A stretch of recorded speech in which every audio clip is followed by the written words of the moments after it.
Shalom Ubracha, nous retrouvons avec la 6e Mishnah du 2e Pérek. La Mishnah nous dit, là c'est une Mishnah un peu plus facile.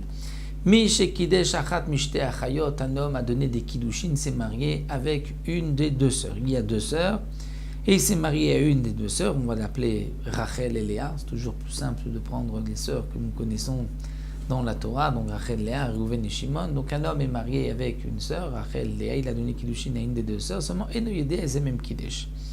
Il ne se rappelle pas à laquelle, ou il ne sait pas laquelle des deux il a donné les kiddushin.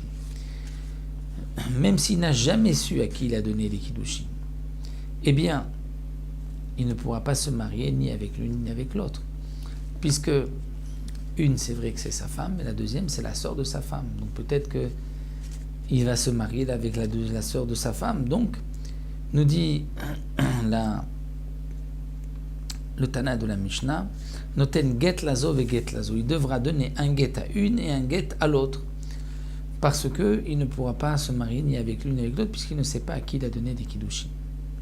Mais dans le cas où lui est décédé, velo ach echad, il a un seul frère. Ce frère-là a la mitzvah de yiboum avec une, mais il ne sait pas quelle est sa yébama. Donc il y en a une qui est sa yébama, et la deuxième qui est la sœur de sa yébama, de sa zekukato, qui est interdite. Donc il ne peut pas se marier ni avec l'une ni avec l'autre, puisque une, c'est vrai que c'est sa yébama, mais peut-être que c'est la sœur de sa yébama et elle lui est interdite. Donc choletz ishtem, il devra faire chalitza aux deux femmes, aux deux sœurs. Ayulo shnaim, si Reuven qui a donné kiddushin à une sœur, il ne sait pas laquelle des deux est mort sans laisser d'enfant, mais Reuven avait deux frères, eh bien, echad choletz vechad miyabem, l'un devra faire chalitza, et le deuxième, s'il le veut, il pourra faire le yiboum. C'est-à-dire que, mimanafshar, comme il y a deux frères, le premier fait chalitza. Donc s'il fait chalitza, il a déjà accompli la mitzvah du yiboum chalitza, et le deuxième frère maintenant peut se marier, maximum. Si c'était la femme de son premier frère, il accomplit la mitzvah du yiboum. Si ce n'est pas la femme, c'est la sœur de son premier frère, mais comme l'autre frère a fait déjà chalitza, donc il a coupé la zika du yiboum. Et donc puisqu'il n'y a plus de zika du yiboum, cette femme-là, même si elle est la sœur de celle avec qui il devait faire yiboum, ne lui est plus interdite. Kadmu vekansu en motzi miyadam, dans le cas où les deux frères se sont mariés avec les deux sœurs, ils ont voulu tous les deux accomplir la mitzvah de yiboum, en motzi miyadam, on ne pourra pas leur dire ni à l'un ni à l'autre de divorcer. Pourquoi ?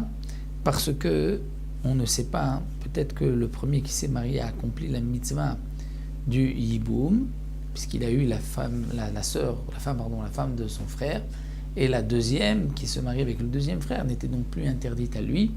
Donc puisque on ne sait pas, il n'y a pas d'interdiction de rester marié avec ces deux sœurs-là.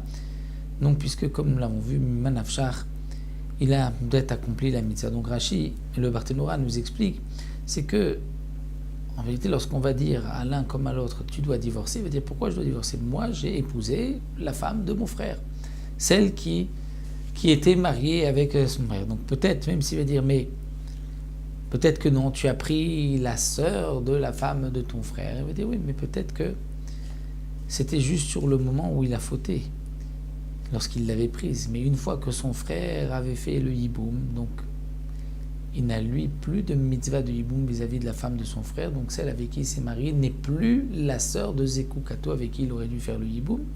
Donc même si c'est vrai que pendant un moment il a transgressé, mais maintenant il peut continuer de vivre avec elle puisqu'elle ne lui est pas interdite. Donc c'est pour cela que le Tana de la Mishnah dit Al-Motzi Miyadam, on ne les sort pas et ils pourront rester mariés tous les deux avec les deux sœurs. Donc voici pour cette sixième Mishnah.